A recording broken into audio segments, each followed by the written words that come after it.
claim that in order to really get the movement going, a complete and total failure of the current monetary system has to occur.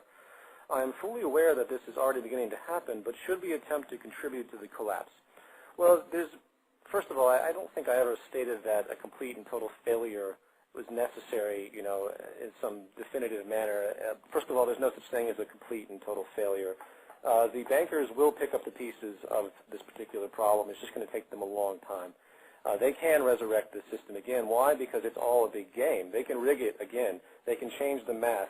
Every time they bail out a country, they're basically taking the problems and pushing it under a rug. And slowly it goes out of the public mind, and slowly it just vanishes. It's fiction. So the whole thing is a game, and once you realize that we have to have more than just waiting or contributing to the failure of the system in its mathematical sense, because there really isn't a mathematical relevance because, again, it's rigged. The failure will come from technological unemployment and from the public's awareness of what's actually possible for future innovation to help them. That's really what it comes down to. I mean, contributing to the collapse of the system, you have to try not to hurt people, but simultaneously, you don't want to support this system. So it's a difficult position to be in. The suggestions I made at the end of Zeitgeist Addendum, I think, are very good. You want to make a poetic statement against this system. You don't want to feed into the obvious despotic mechanisms.